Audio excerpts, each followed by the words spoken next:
Buenas noches, estimados participantes. Les saluda Flor Maritza, asesora académica del Centro de Capacitación Público-Privado CIP. Les doy la bienvenida a cada uno de ustedes al diplomado,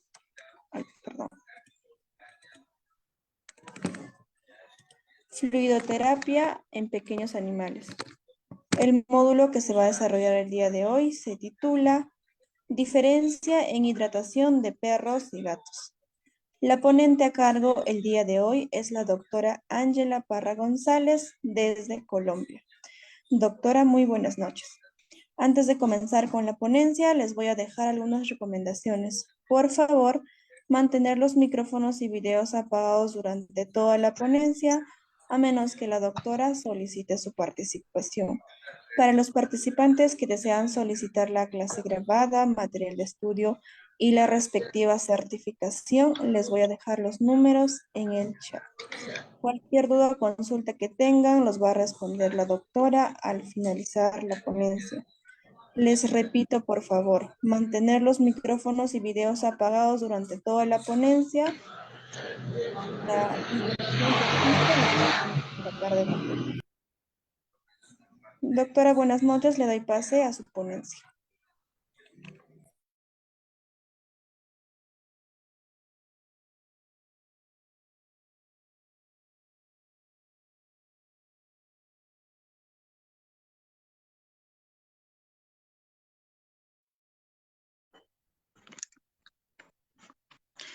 Hola, muy buenas noches para todos. ¿Me confirman si me ven y me escuchan, por favor? Sí, doctora, se la ve y se la escucha muy bien. Vale, ya les comparto la pantalla para iniciar la clase.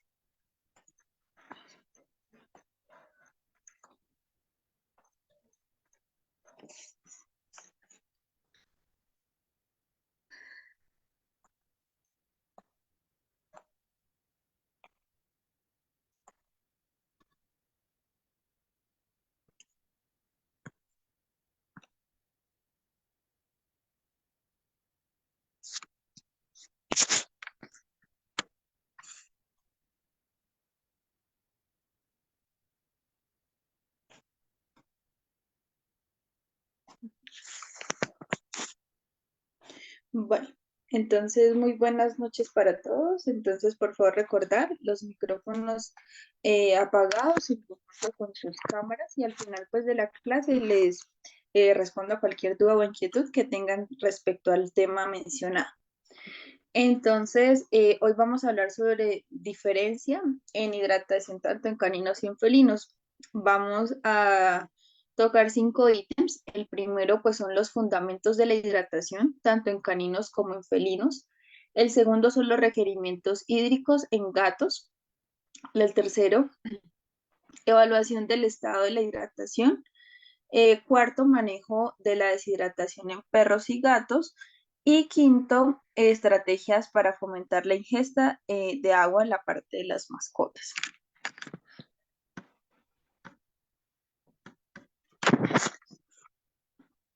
Vale, entonces empezamos con el primero, que,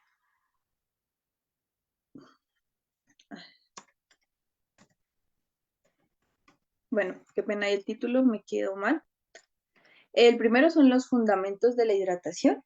Entonces, en este caso, recordar pues que la hidratación en ellos es vital, es de vital importancia tanto para caninos como para felinos, en el cual también pues nos incluye a nosotros como seres humanos. Entonces, el agua es un nutriente esencial que juega con un papel crítico en el mantenimiento de la salud y en el bienestar de los seres vivos. Entonces, las razones importantes por las cuales nosotros como médicos o también como propietarios es importante la parte de la hidratación. Entonces, uno, termorregula la temperatura corporal. Dos, asegura el correcto funcionamiento de la parte de los órganos. Hidrata los tejidos y la parte de las articulaciones. Eh, Fortalece como tal,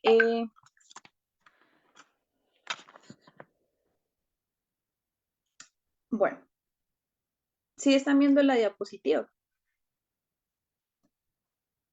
Sí, Se me doctora, se ve. aparece. Ah, ok.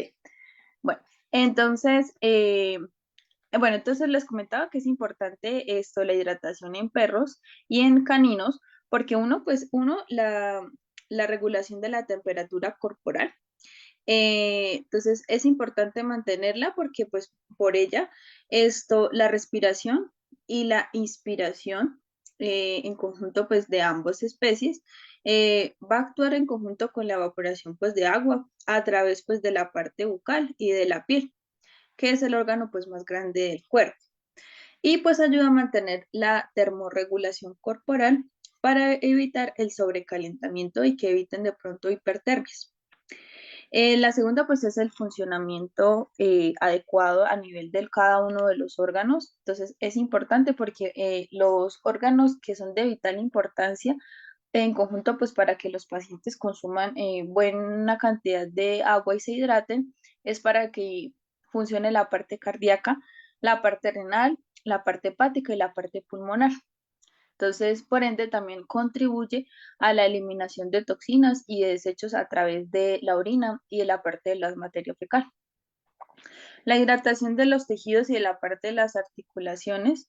Entonces, en esta ítem es importante mantener una buena hidratación para que la parte del líquido sinovial nos ayude a amortiguar cualquier tipo de golpe o de pronto alguna fricción y extensión que se arroje en la parte de los miembros anteriores y posteriores, que nos ayude pues con la abundante flexibilidad del paciente al momento de caminar y que evite pues a largo plazo pues el deterioro como una artritis, una artrosis a futuro de nuestros pacientes.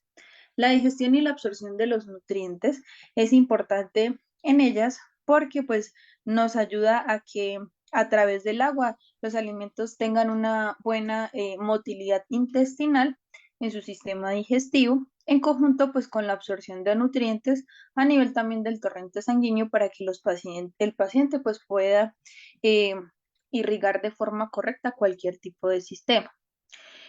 Por otro lado, es más importante pues la salud renal en ellos, ya pues que evita, aparte pues ayuda a que elimine cualquier tipo de toxinas que se esté generando a nivel interno del cuerpo y pues la ingesta adecuada nos ayuda a mantener el buen funcionamiento y la parte óptima de la parte de los riñones. En este caso pues nos ayuda bastante con la parte de la funcionalidad, entonces me explico. La parte del llenado y el vaciado a nivel de la creatinina o el buncrea, que son las dos enzimas o los componentes principales para que nuestros pacientes tengan una buena evacuación y ayuden a eliminar toxinas a través pues de la parte de la orina. Lo otro que nos ayuda a prevenir pues es la cantidad de pronto de sedimento o cálculos renales que se pueden llegar a implementar en estos órganos, pero pues esto va muy de la base, muy de la mano con la parte de la alimentación que le estemos nosotros pues de pronto como propietarios o nosotros como guía de médicos veterinarios a los propietarios. Es importante pues también la prevención de la hidratación, ya que pues un paciente que de pronto dure mucho tiempo aparte, pues que no consuma la cantidad de agua que necesita durante el día, se puede llegar pues a deshidratar. Aparte, pues si tiene alguna otra enfermedad física que afecta esta deshidratación, puede ser por la parte de vómitos o diarreas o pues alguna alteración que se haya generado por cualquier patología primaria. Entonces es importante tener estas eventualidades de forma correcta para que el paciente se hidrate.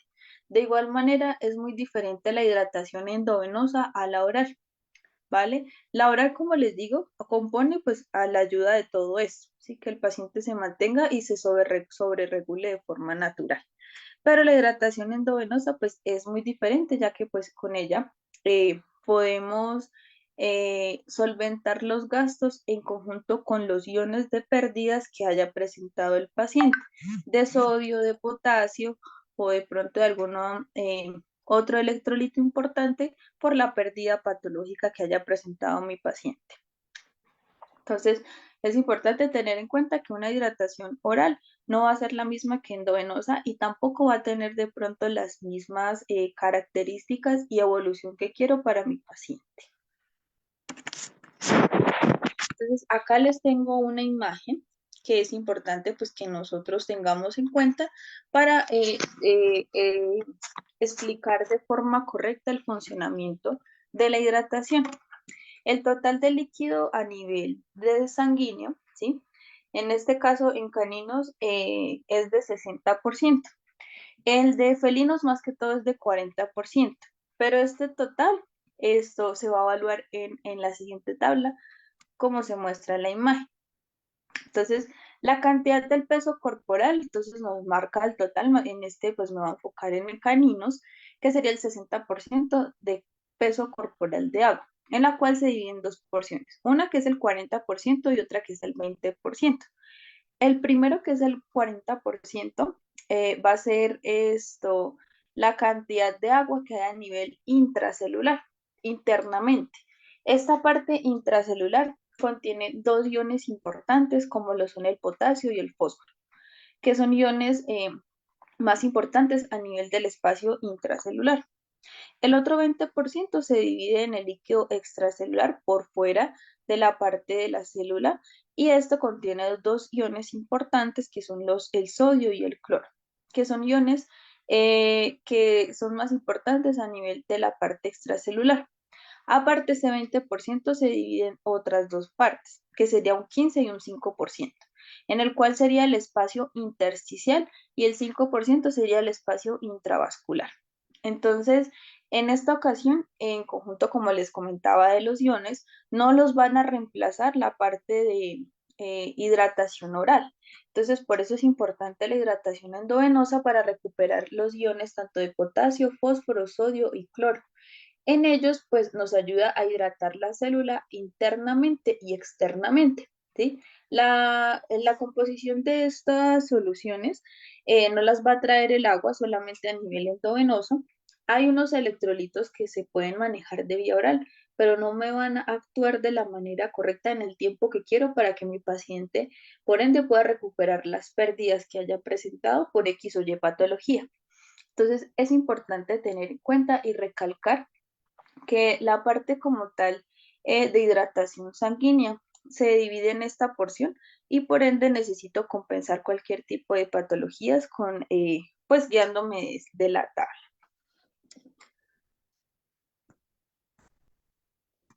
Entonces, otro de los fundamentos de la parte de la hidratación. Entonces, acá sería pues ya más que todo de la parte endovenosa, ¿sí? La otra era la parte pues oral, que es la hidratación a nivel bucal. Entonces, la hidratación endovenosa va a ser muy diferente. Entonces, en este caso, pues nos va a ayudar a corregir el equilibrio hídrico en pacientes con pérdidas excesivas con fluidos, ¿sí? En este caso puede presentar el paciente una hemorragia, vómito, diarrea o una poliuria o polidipsia. Entonces, en este caso puede ser de pronto un paciente que tenga algún traumatismo por un vehículo o de pronto pelea callejera con otro perro o dos felinos en el techo peleando, ¿vale? Vómitos y diarreas, efectos secundarios pueden ser una gastroenteritis parasitaria, bacteriana, una gastritis por un cuerpo extraño, una colitis, ¿sí? Varias patologías. Poliuria, pues aumento de la cantidad del consumo excesivo de agua, ya puede ser de pronto por enfermedades hormonales o de pronto enfermedades renales o por la marca del concentrado que le esté manejando o la línea de alimentación, pues se ve afectada. Como les comentaba anteriormente, se divide la cantidad de líquidos interno y externamente. Entonces, el segundo ítem es para expandir el nivel plasmático para que de pronto esta célula que está deshidratada a nivel interno y externo se pueda expandir con el fin de generar pues aumento de la hidratación y que el paciente pueda retomar los líquidos y recuperar las pérdidas. El tercero, corregir desequilibrios electrolíticos en conjunto con los desequilibrios ácido-base. Entonces, un paciente que lleva mucho tiempo de pronto deshidratado, como les dije, con el agua a nivel bucal o directamente pues que nosotros le sirvamos a nivel oral, no nos va a corregir de pronto la patología. Entonces, el paciente por descompensación natural va pues a hacer un shock hipovolémico que van a actuar la mayoría de los órganos, en especialmente la parte renal, la parte cardíaca, la parte hepática y la parte circulatoria. Entonces, puede llegar el paciente a tener un desequilibrio o una acidosis metabólica eh, o, o un choque a nivel sistémico por la deshidratación. Entonces, el paciente, el cuerpo, para nivelar o por ende para regular esa deshidratación, entonces por eso es importante corregir estos desequilibrios. Eh, proporcionar hemoderivados, entonces más que todo esto es más en conjunto con la parte de kilocalorías y nutrientes para que el paciente no me genere, aparte de que de pronto no tenga apetito, genere pues una hipovolemia, perdón, una hipoglicemia, disminución de azúcar, porque no consume los kilocalorías que requiere durante el día para mantener el cuerpo estable respecto a la parte de azúcar. Entonces es importante mantener el paciente con una buena nutrición. Y pues esto también lo aporta la hidratación endovenosa porque se pueden aplicar medicamentos o algunos vitaminas o multivitamínicos que aparte pues no se pueden incluir o no pueden manejar de forma correcta de la vía oral. Y promover el flujo sanguíneo a nivel renal para enfermedad renal. Si un paciente esto no toma suficiente agua, tampoco orina, y aparte pues tiene antecedentes de cálculos renales o sedimento renal, sedimento urinario, eh, puede presentar de pronto que al momento de hidratarlo endovenoso podamos aumentar la parte del bono y la creatinina, funcionamiento y estructuralidad de la vejiga, tanto en su concentración para la eliminación correcta y por ende pues el paciente se mantenga hidratado. Entonces de lo mismo que él recibe a nivel endovenoso, tiene que expulsarlo ya sea con alguna toxina que está recogiendo o limpiando del organismo. Entonces, esas serían las dos diferencias que quería explicarles respecto a la hidratación oral y la hidratación endovenosa, que serían como los fundamentos principales y como un énfasis pues de cómo sería la hidratación interna de nuestra mascota, que la debemos tener regulada tanto en caninos o en felinos.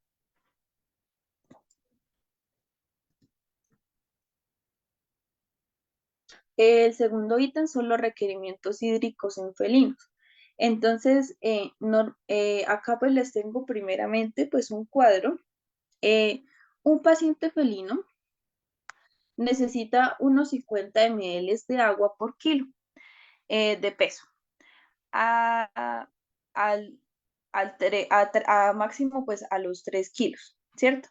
Entonces, en este caso, hice pues una conversión en el cual se traduciría que sería entre 200 a 250 ml al día por un gato, perdón, que pese entre 4 a 5 kilos. Las necesidades se pueden cubrir mediante el consumo de agua libre, tanto de líquidos como de alimentos sólidos o de agua procedente de la oxidación, generalmente por el metabolismo. Para que un gato o un felino se mantenga hidratado y por ende no empiece a generar deshidrataciones, de igual manera recuerden que un felino así no consuma ni agua ni alimento en 24 horas, entonces ellos se les sobrecarga el hígado generando una lipidosis hepática. ¿Qué significa esto?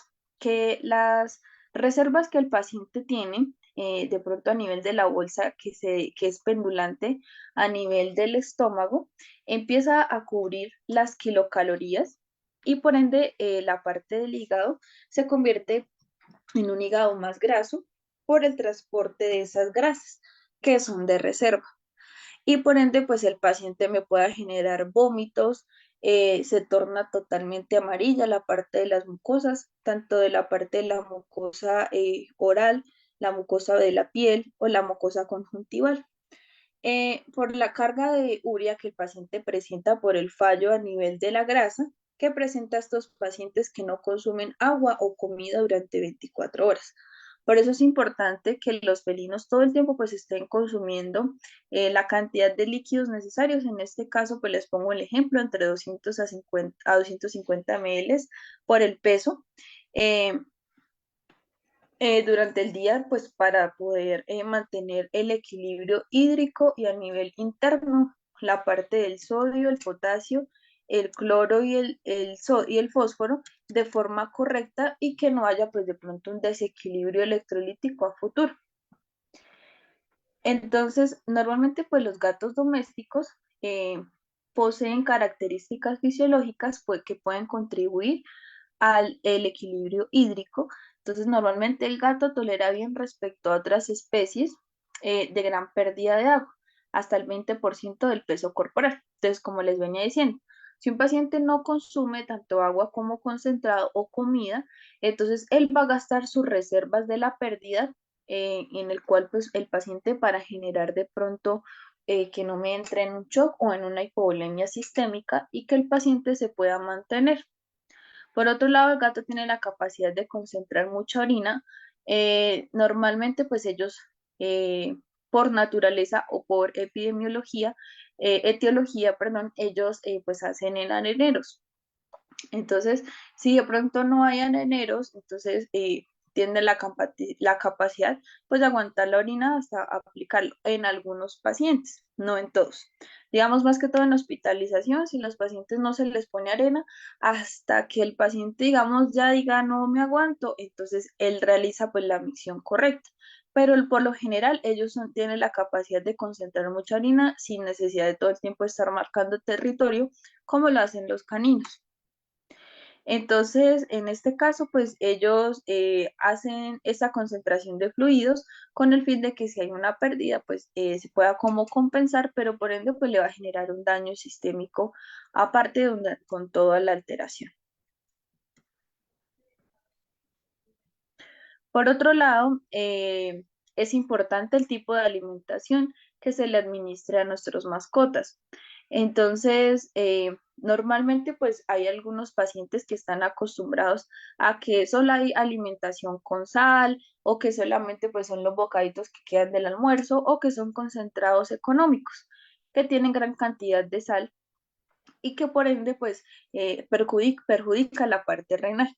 Entonces, el tipo de alimentación también influye mucho más que todo en felinos. Entonces, si nosotros le estamos suministrando alta cantidad de sal, ya sea por comida casera o por concentrados económicos, entonces el riñón tiene que degradarse o trabajar casi 3 o 5 veces más de lo normal para poder degradar la sal. Entonces, allí los pacientes empiezan con insuficiencia renal aguda o crónica, sedimentos urinarios, cálculos urinarios, que de pronto el paciente tenga cistitis, que gotea, que orina por gotas, y por ende intervela, afecta mucho el ambiente. Entonces, si mi mascota aparte, pues convive con otra mascota o con otro perro que le genere estrés o por ende que sea un gato pues muy obeso, involucra mucho en las enfermedades renales y por ende el requerimiento hídrico que requiere el paciente. Si el riñón no me está funcionando bien, por ende no tiene cómo eliminar la cantidad de toxinas, así el paciente consuma mucha agua, no tiene que eliminar todo lo que consumió oralmente. ¿Sí? Que se convierte en una de eliminación de toxinas. Entonces, allí es donde los pacientes empiezan a deshidratar y empiezan a generar problemas. A nivel renal puede generar pues por cálculos renales o sedimento urinario, en el cual pues va a comprometer las vías urinarias a tal punto de que empiece a generar problemas a nivel anatómico de los riñones, ya sea de la médula o de la corteza renal, que se puede haber afectado por una insuficiencia pues ya renal crónica o que el paciente no le suministre la cantidad de agua correcta y le estén administrando pues alimento en seco, por lo mismo que tiene mucha cantidad de sal, lo que significa seco, y por ende pues el riñón tiene que trabajar más de lo normal para poder degradar la sal. Entonces, normalmente la deshidratación se basa más que todo en felinos en la alimentación, que es un factor que predispone mucho el tracto urinario y la parte de las infecciones. Lo otro, un paciente con estrés, así de pronto ustedes no crean, a mí me han llegado muchos pacientes a consulta por deshidratación crónica solo por estrés, porque llega otro gato a la casa, porque cambian de apartamento o porque ya no sale al techo, ¿sí? Entonces, muchas ocasiones por estrés y por obesidad pueden generar deshidratación y un cambio en la parte del desequilibrio, ¿sí? Normalmente, por otro lado, hay pacientes que por la medicación se puede afectar la parte hídrica o la parte de electrolitos de mi mascota. Entonces, pacientes que consumen de pronto muchos glucocorticoides, que son medicamentos para desinflamar y aparte, pues para el prurito, ya sea por pacientes que de pronto tienen mucho prurito, que tengan alguna alteración, o por otro lado que generen muchos corticoides para desinflamar cualquier posición. También se conoce como la prednisolona, el atriven, ¿sí? Entonces son medicamentos, o dexametasona, que afectan mucho la parte renal y hace que el riñón trabaje más. Entonces, a veces estos medicamentos, si de pronto lo recomienda algún veterinario por X o Y patología, les tiene que decir que el medicamento pues también es un antidiurético y que ayuda a aumentar la producción de orina. Entonces el riñón va a trabajar el doble. Por lo mismo, porque va a eliminar más y más y más. Entonces, allí también sería una complejidad a nivel renal, por lo mismo un paciente pues por injuria de pronto de algún medicamento, pues, puede generar de pronto algún desequilibrio hídrico. O aparte, pues por un paciente que tenga alguna patología de base, ya sea vómitos o diarreas, puede generarme pues que el paciente tenga un decaimiento y por ende pues necesite hidratación. Pero más que todos los requerimientos es una buena alimentación y mejorarle o hacerle controles trimestrales o cada 6 meses para mirar la funcionalidad renal y hepática del paciente. Hablamos de una evaluación de un paciente en estado de deshidratación, en estado de hidratación, perdón. Entonces, si un paciente tiene una buena hidratación, ¿sí? Así de pronto esporádicamente presente vómitos o diarreas o alguna otra alteración, entonces el paciente eh, puede generar, uno, pues que esté activo, ¿sí? Un paciente que juegue, que, que, que esté pues activo, que ustedes lo ven que juega y todo eso. Entonces me indica que pues está alerta y que por ende no está en un estado de estupor o de depresión por lo mismo. O por otro lado, que es el más común, que es el letargo, que es inactivo o habitual, que de pronto le hace falta energía. Entonces, en este caso, un paciente activo de pronto, cuando se indica un buen estado de hidratación. Ojos con simetría. Normalmente, si se evidencia una deshidratación de pronto crónica, la parte ocular, tanto de los párpados inferiores como superiores, se presentan un poco hundidos. Entonces, esto hace que de pronto también tenga alteración de deshidratación, pero un paciente bien hidratado tiene asimétricamente sus globos oculares de buen tamaño en la posición que es y no se ven de pronto hundidos. La frecuencia cardíaca y respiratoria de pronto es normal. Entonces, en este caso, si ustedes de pronto ven que su paciente, aparte de estar letárgico, presenta una respiración tóraco-abdominal, que al momento de realizar una inspiración y expiración se infle, por así decirlo, o coloquialmente, la parte del tórax y el abdomen. Entonces, me indica que tiene un dolor, ¿sí? Aparte, pues que la frecuencia cardíaca de pronto esté disminuida en conjunto con la respiratoria por lo mismo, porque el paciente me puede estar presentando aumento de temperatura como la hipertermia por alguna causa ajena a él. Las mucosas siempre tienen que estar de color rosadas y húmedas. Si ustedes ven una mucosa de color blanco, ¿sí? De mucosas de color pálida, cianóticas o muy congestivas, ya sería patológico y un estado pues de pronto de deshidratación de mi paciente. Entonces, normalmente cuando son cianóticas, que están moradas, me indica que el paciente pues hay una falla en el sistema de la oxigenación o de la hemoglobina a nivel sistémico y que me puede estar afectando a la parte externa. Mucosas pálidas, pues no hay una cantidad de glóbulos rojos que me indiquen de pronto que se esté a nivel sistémico o linfático funcionando de forma correcta. Mucosas que estén totalmente amarillas me indican, como les comentaba, los felinos que sufren de lipidosis hepática porque no consumen las kilocalorías o los alimentos del día. Entonces, la parte hepática, en conjunto con las bilirrubinas, las albúminas y las globulinas totales, van a verse afectadas, que son enzimas que coayudan al funcionamiento del hígado. Entonces, las mucosas tienen que estar húmedas para mirar si hay una buena hidratación. Se mira con el retorno tanto capilar y cutáneo. Entonces, ustedes oprimen las encías. Si el retorno de la coloración es de inmediato, me indica que un paciente está hidratado. Si es menor a 2 segundos, ya me indicaría un paciente con deshidratación leve y ya mayor a 4 o a 5 ya es deshidratación crónica, perdón. También se puede evaluar el retorno del pliegue cutáneo en conjunto con la parte de las mucosas. Entonces, el retorno del pliegue cutáneo normalmente se hace en la parte frontal de las mascotas, ya sean caninos o felinos. Estiro la piel un poco hacia arriba, suelto y la piel tiene que volver a su estado normal. lo que me indica que está hidratado porque la piel no pierde su elasticidad. Si está disminuida o hay falta de elasticidad, entonces la piel, tanto del cuello o la parte frontal, en conjunto con la parte de las mucosas, pues me indicarían que el paciente pues presenta una deshidratación y ahí podemos contar en qué grado estaría. Ya ahorita les muestro una tabla que nos da el grado entre 5, 6, 8 o 10%. El consumo tanto de alimento de agua, mi paciente de pronto dejó de tomar agua o toma mucha agua porque puede producirse o puede evidenciarse que mi paciente tome gran cantidad de agua, pero yo lo vea deshidratado. Por lo mismo, no está concentrando de forma correcta la parte renal y por ende pues se puede haber afectada su hidratación. Eh, que el paciente tampoco consuma alimento, que tenga inapetencia por consumir cualquier alimento, ya nos indicaría pues un estado de deshidratación. Y si el paciente tiene buen consumo de agua y de alimentación, quiere decir que está bien hidratado. En conjunto también con la parte de los pulpejos y la trufa.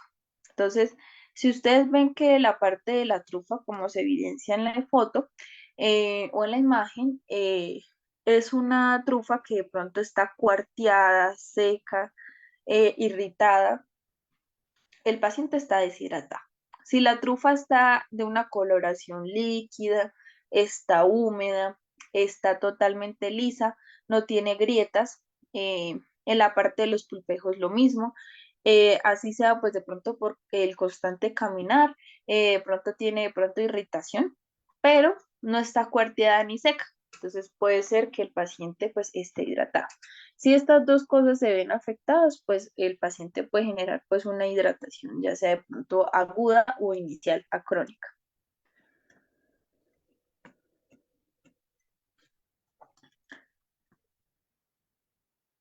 Acá pasamos al cuarto ítem, que es manejo de deshidratación. Entonces, en este caso, pues en casa hay algunos propietarios que de pronto por no llevar a la mascota en la noche o en la madrugada o que de pronto no hay clínicas 24 horas, es importante pues mantener a nuestras mascotas hidratadas. Si el paciente no tiene no ganas pues de alimentación, ya sea por comer concentrado, y tampoco consume agua, podemos hidratarlo para que las pérdidas no sean mayores a lo que el paciente presente, ¿sí? Entonces se pueden con estos dos electrolitos o sueros. Entonces el Pedialite aquí en Colombia es un suero de uso humano. Yo le recomiendo a los propietarios que se le pueda administrar, pero que sea de coco. ¿Por qué de coco? Que es incoloro, porque hay algunos que son de fresa, algunos que son de uva y pues tienen color. Entonces, ¿qué pasa? Al momento el paciente de pronto llegado al caso de consumirlo, puede generar diarrea con sangre o diarrea morada o orina roja por la coloración del Pedialite, ¿cierto? O del electrolito. Entonces, por eso les recomiendo a los propietarios que sea transparente para evitar de pronto que me dejen mascarar un síntoma secundario por la administración de este medicamento. Hay otros que son de uso veterinario que se llaman electrolitos, son sobres eh, que se reconstituyen con agua previamente hervida y se puede dar en el agua de bebida del paciente. Llegado el caso que mi paciente o mi mascota no por sí sola no suministre la alimentación o la bebida, yo como propietaria o como médico tengo que guiar al propietario que le dé asistido. Entonces ahí puede ser con una jeringa, administrarle directamente en la parte de la boca y para que el paciente pues no pierda tanta cantidad de agua o electrolitos que hayan presentes en el organismo con pérdidas. Entonces, se puede administrar esto como manejo de deshidratación en casa por si de pronto hay una emergencia y los propietarios pues no tienen cómo, ¿sí? Lo otro que ustedes de pronto digan, no hay tiendas abiertas, no hay veterinarias abiertas, ¿qué hago? Entonces, lo otro que yo les mando a hacer a los propietarios como en última opción, llegado el caso pues de que no reporten estos dos medicamentos para la hidratación, sería realizar caldos de pollo o acá hay un medicamento, una carne que se llama carne de murillo o de lagarto. Es una carne magra de la vaca, la cual pues no tiene nada de grasa y es muy blandita. Entonces, se pueden hacer caldos sin sal, ni ajo, ni tomate, ni cebolla, ni nada de, pues, de ese tipo, solamente la proteína y el caldo.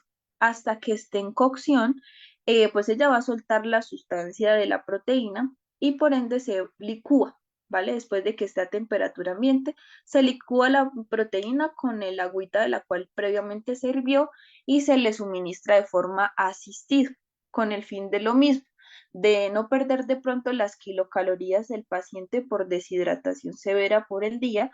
De igual manera, esto es de pronto de emergencia mientras mi paciente se recupera para yo llevarlo pues al veterinario si el paciente lo requiere, ¿sí? Esta sería, llegado el caso de que el paciente pues ingrese al siguiente día porque ya pues siguiente se le haría un manejo o una consulta médica con un profesional, en el cual pues, ¿qué sería? Evaluar pues hace cuánto presenta la enfermedad crónica o alterada, la frecuencia y la cantidad de pérdidas que haya tenido durante el día, la noche o la semana anterior, si hay aumento de la ingesta de agua, si de la misma ingesta hay producción de orina o si el paciente está muy caquéxico. Entonces, es importante también conocer a mi paciente en su nombre, su edad, la raza, el sexo, de dónde proviene, ¿cierto? Mirar si es un paciente geriátrico, adulto o cachorro, ya que en el estadio o la etapa que se encuentre, pues para administrar la cantidad de pérdidas de líquidos es importante. Como yo les venía comentando anteriormente, las diferencias entre un paciente hidratado y deshidratado, volver a revisar fisiológicamente, físicamente y fisiológicamente a mi paciente, cómo tiene las glucosas, frecuencia cardíaca y pulmonar, perdón, frecuencia cardíaca y respiratoria, tiempo de llenado capilar en la parte de las mucosas y el retorno cutáneo, en qué temperatura está mi paciente, si presentó durante la consulta alguna pérdida patológica, ya sea por vómitos, diarreas o alguna hemorragia o hipertermia, aumento de temperatura por alguna alteración. Entonces, una vez evaluando el paciente, recordar que cualquier paciente, ya sea por cualquier de pronto patología de deshidratación severa, es importante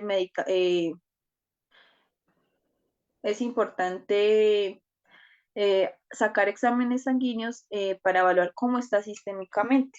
Entonces, un cuadrito hemático de base, glóbulos rojos, blancos y plaquetas para ver si mi paciente tiene una anemia regenerativa o no, o si el cuadro es crónico. La parte de un perfil completo de salud para mirar glóbulos blancos, rojos, páncreas, electrolitos. Dependiendo si hay un fallo en alguno de estos órganos, mirar qué tipo de líquidos endovenosos le puedo empezar a administrar. Y dependiendo de eso, pues corregirle las pérdidas con las fórmulas de hidratación de mi paciente. Esta es la tabla que les mencionaba, que también pues las pueden hacer los propietarios, como reevaluar si su mascota pues está comportando de algo inadecuado para saber si está deshidratado o no.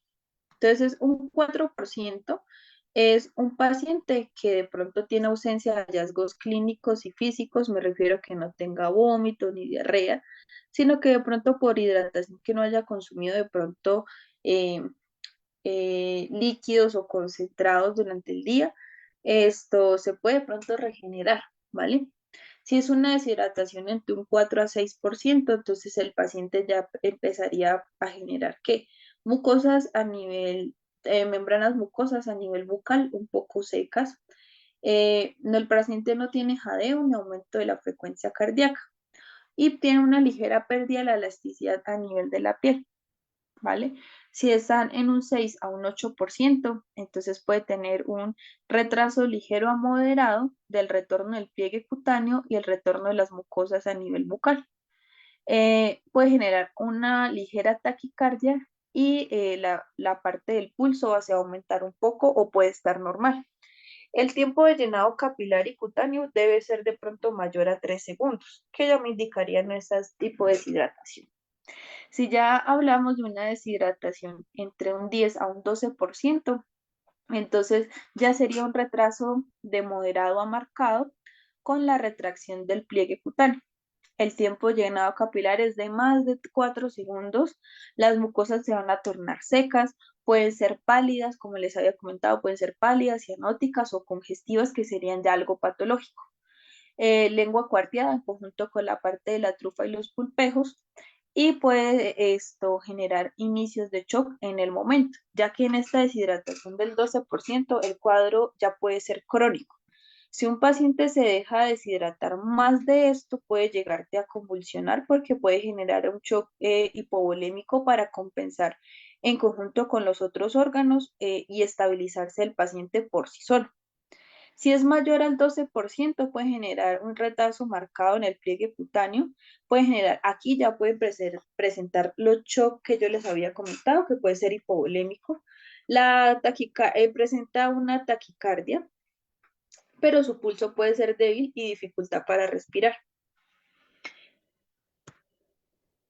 Si ya se encuentra la tabla de factor de corrección de deshidratación al 14%, puede ser en un estado ya de gravedad, y el 15 ya puede ser hasta un estado casi irreversible, porque el paciente pues ya me entra en una deshidratación ya incompatible con la vida, y por ende pues ya no hay de pronto cómo recuperar.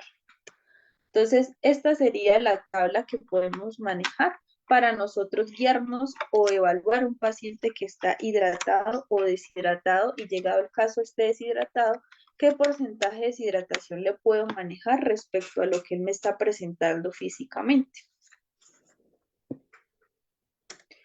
Hay tres vías de hidratación para su manejo, que son como las más utilizadas en pequeñas especies. La vía oral, pues es la más factible que se puede manejar en casa. Como les digo, si el paciente pues no tiene cómo consumir alimento, nosotros como propietarios debemos asistir con una jeringa directamente en la boca y como darle asistido a mi paciente para que no se descompense, siempre y cuando pues la parte de la vía esofágica y gástrica pues no esté comprometida con vómitos, ya que pues si le doy comida pues igual la va a vomitar, ¿cierto? Entonces, llegado el caso de que esto pues tenga vómitos, el efecto secundario de esto es que por medicamentos que le suministremos, eh, el paciente me puede generar una gastritis secundaria a esto, que de pronto sean medicamentos sin protectores gástricos o con el estómago vacío por lo mismo. Entonces, es ideal pues de pronto darle de forma asistida, esperar por lo menos 1 o 2 horas para suministrar otro medicamento, y que el paciente pues no me haga de pronto arcadas o reflujo. Eh, lo otro que de pronto puede verse afectado por enfermedades esofágicas, que persiste neumonía por aspiración o choque. La otra vía que podemos implementar es la subcutánea, que pues la subcutánea y endovenosa ya es plenamente de forma intrahospitalaria. Entonces, la subcutánea es para de pronto suministrar no la cantidad de líquidos que requiere, ya que pues el funcionamiento va a ser más lento o la producción va a ser más lenta. Entonces, en este caso, hablamos que esta vía de hidratación subcutánea es muy buena para pacientes que son renales. Y de pronto pues quieren una reserva durante la noche si se llevan el paciente a la casa y al otro día de pronto lo traen por problema de deshidratación. Entonces se puede reabsorber lentamente, pero el riñón pues, va a estar trabajando de forma constante para que de pronto no se altere. Entonces esa hidratación subcutánea es bastante pues de elección en esa posición. La vía intravenosa es la más utilizada, la más común para corregir shock hipovolémicos o shock de hipotensión, en conjunto pues por patologías como les comenté, vómitos, diarreas. Entonces se pueden administrar fluidos a nivel endovenoso, ya puede ser por la vena yugular, derecha o izquierda, la vena cefena, la medial o la cefálica, que se pueden implementar.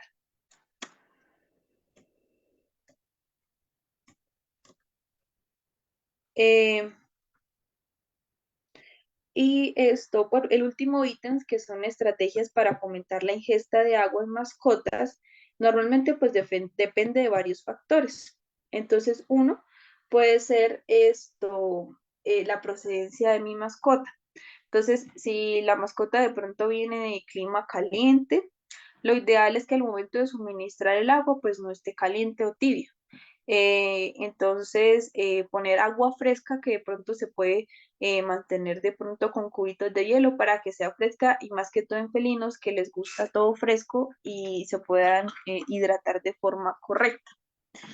Lo otro, pues la edad, raza, sexo y enfermedades existentes. Todo depende de cómo esté mi mascota, en qué edad se encuentre y en qué lugar se encuentre.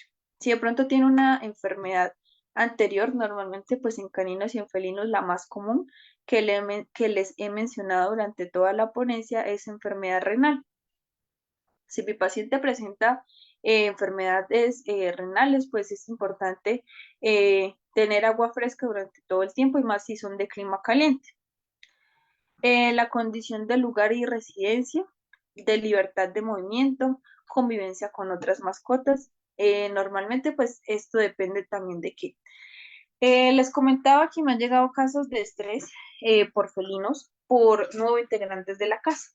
Entonces ellos tienden a disminuir la cantidad de agua, de concentrado o de consumo por alteraciones ambientales externas, en este caso pues por estrés. Entonces, ideal, pues reevaluar el paciente a nivel de hogar, cómo pues se está comportando. Si mi paciente pues tiene libertad para que pueda caminar en la casa y encontrar el agua, o si lo tengo restringido de que solamente en una en una pieza pequeña y ahí están todos sus implementos, pueda consumir, lo mismo que todo en felino, en caninos. La alimentación es muy importante. Una alimentación que se basa de pronto de solo comida casera, pues le va a generar un daño secundario eh, por la cantidad de sal. Concentrados económicos también. Entonces es importante que se tenga un balance completo de verduras y complementos que no o sea, que no sea todo el tiempo carne con pollo. Entonces, y aparte del concentrado, pues le estoy dando doble proteína, sino que pues sea variado de pronto de algunas verduras que pueden consumir para que de pronto no se canse. Eliminar de pronto sobres que no sean medicados para la parte de la funcionalidad renal, hepática o gastroentérica de mi paciente y pues de pronto fomentar el gusto por la comida. La variedad de bebederos normalmente pues está más que todo para felinos, en conjunto pues que el tipo, la cantidad y la profundidad, la localización donde yo lo implemente en mi hogar, en conjunto con el material, ¿sí? Los gatos son demasiado quisquillosos y no hay agua fresca, de pronto ellos prefieren una fuente de agua que todo el tiempo esté corriendo agua, que sea fresca, que no esté caliente, sino atemperada o fría y en varias posiciones en conjunto con la profundidad, el material, la figura y hasta el color, ¿vale? Depende mucho de eso.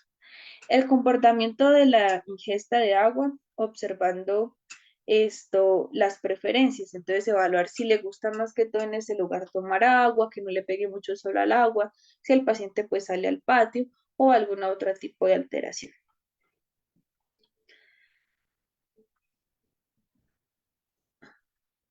Y ya muchachos, eso era lo que les quería compartir respecto a a la clase de hidratación. Ahora vamos a pasar a la sesión de preguntas. Si alguno tiene alguna duda o inquietud, eh, pueden encender sus micrófonos en conjunto o escribir por el chat si alguno tiene alguna duda o inquietud. Hola, buenas noches, Doc. Una consulta. Los Buenas tipos de noches. hidrataciones que decías, tanto en perros como en gatos, ¿varía con la cantidad de peso o tipo de fluidos que se maneje? Sí, normalmente pues te doy una fórmula básica si de pronto tu paciente no llega por una deshidratación crónica, sino por básica y administrar medicamentos endovenosos. Normalmente la endovenoso es la que más repercute pues para la hidratación y que no haya una sobrehidratación después. La fórmula que puedes implementar es 30 por el peso más 70, que es una fórmula básica que puede implementar tanto en caninos o en felinos que tengan una deshidratación menor al 6%. Si ya es mayor al 6%, en la siguiente clase les puedo dar las fórmulas completas para sacar la hidratación correcta endovenoso. Lo mismo en la subcutánea.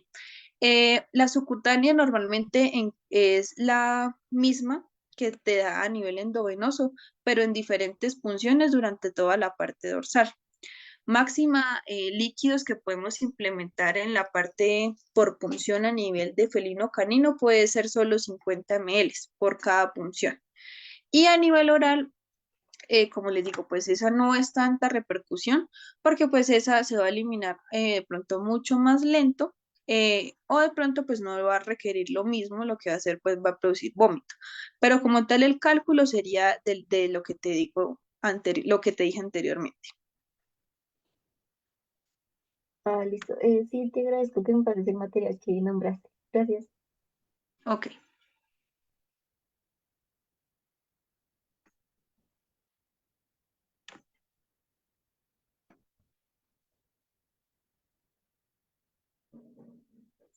Me preguntan en el chat, si en felinos es 50 por kilo, ¿cuántos serían caninos? Normalmente pues varía el doble, entonces en este caso va a ser 150 ml para caninos, que sería la hidratación de forma oral, pero por agua, ¿vale?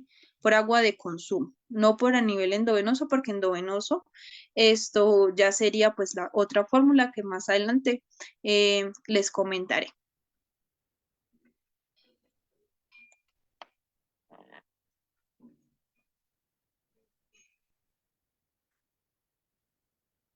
¿Alguno tiene alguna otra duda o inquietud?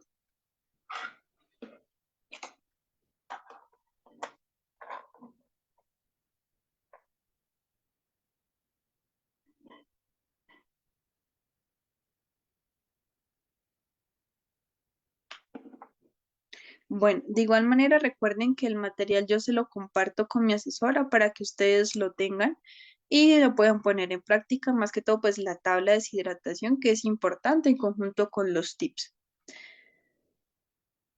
Eh, espera que me preguntan en el chat. La fórmula es 30 por el peso más 70, que sería la fórmula de mantenimiento en general. Es que esa fórmula que, como les comentaba, que si es por porcentajes, hidratación es más larga. Y así como en palabras, creo que es más difícil que me entiendan, porque hay que sacar el cálculo de mantenimiento, el cálculo de pérdidas patológicas y el cálculo de déficit. Entonces son tres cálculos que hay que evaluar para realizar la hidratación endovenosa y subcutánea. Entonces, creo que verbalmente no creo que me haga entender de forma correcta. Entonces, en la siguiente clase, en los otros módulos, les estaré explicando de forma correcta cómo sacar los cálculos, qué gota por minuto deben realizar si no hay una bomba de infusión para poder calcular los líquidos y no sobrehidratar a su mascota, ¿vale? Pero la fórmula básica es 30 por el peso más 70, ¿vale? Tanto en caninos y en felinos.